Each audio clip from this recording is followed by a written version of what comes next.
اس کے بعد کوئی ایسا فرقہ کہ جس نے نبی کریم صلی اللہ علیہ وسلم کی شان میں زبان دراز کی ہو، آپ کوئی ایسا فرقہ نہیں بتا سکتے کہ جس کے رد میں اعلی حضرت امام اہل سنت رسالے ترتیب نہ دیے ہو یا نہ لکھے ہو۔ اور اس میں سب سے بڑا فتنہ مرزا غلام احمد قادیانی کا، اور یہ بات ریکارڈ میں موجود ہے۔ اہل حدیث حضرات کے بہت بڑے عالم ثناء اللہ امرتسری نے تو جناب 1912 میں نہایت دھوکے میں یہ فتویٰ جاری کر دیا اور سمجھ نہیں پائے کہ قادیانیوں کے پیچھے نماز جائز، نماز تک جواز کا فتویٰ دے دیا گیا۔ عزیزان گرامی، امام اہل سنت نے کئی رسائل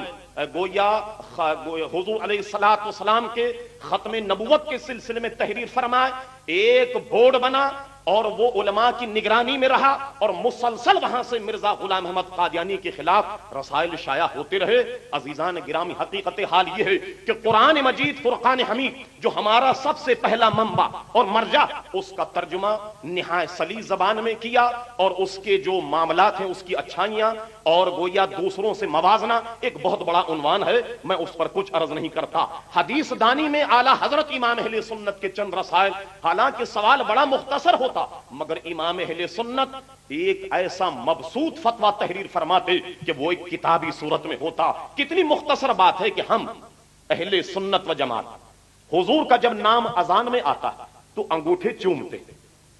یہ بڑی مختصر سی بات ہے۔ اور اس پر مرکزی روایت ملا علی قاری رحمت اللہ تعالی نے موضوعات کبیر میں تحریر فرمائی۔ ملا علی قاری نے یہ کتاب صرف اس عنوان پر لکھی کہ جھوٹی حدیثیں جو نبی کریم علیہ السلام پر طرف منسوب کر دی گئیں، گھڑ دی گئیں، تو وہ کون کون سی حدیثیں، ان حدیثوں کو پیش کیا۔ اس کے اوائل میں ایک باب متعین کیا کہ جھوٹی حدیثیں گھڑنے پر وعید کیا ہے، اور ان تمام حدیثوں کا ذکر کرتے ہیں ملا علی قاری جب اس پر پہنچے تو فرماتے ہیں کہ لوگ اس کا انکار کرتے ہیں کہ حضور کا جب نام آئے تو انگوٹھے نہ چومے جائیں۔ میں ملا علی قاری کہتا ہوں کہ جب یہ بات صدیق اکبر سے ثابت ہے تو کیا کسی اور دلیل کی ضرورت ہے؟ اعلی حضرت امام اہل سنت صرف اس مسئلے پر جو مبسوط فتویٰ لکھا ہے وہ فن حدیث پر ایک بہت شاندار فتویٰ ہے جس کو دیکھا جا سکتا ہے۔ عزیزان گرامی، حقیقت حال یہ ہے کہ آپ کے فتاوے حرم شریف کے حافظ جو وہاں کے نگراں تھے، لائبریرین تھے، انہوں نے چند فتاوے دیکھے، وہ کہنے پر مجبور ہو گئے کہ مولانا احمد رضا خان، اگر تمہارے فتاوے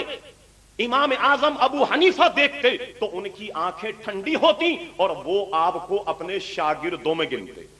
یہ حال اعلی حضرت امام اہل سنت۔ عزیزان گرامی، جنہوں نے اعلی حضرت پر کام کیا، عربی کو دیکھیے، آپ سب کو چھوڑیے، صرف آپ فتاوی رضویہ کی پہلی جلد کا خطبہ دیکھیے کہ فقہ حنفی کی کتابوں کو اس طریقے سے موتیوں کی طرح جڑ دیا کہ کہیں سے عربی کی عبارت بھی نہیں ٹوٹی، اور فقہ حنفی کی مبسوط کتابوں کے نام ایسے گنوائے کہ وہ عربی زبان کا ایک مرقع اور مسجع ہے۔ فارسی میں بھی کلام کیا جیسا کہ مجھ سے قبل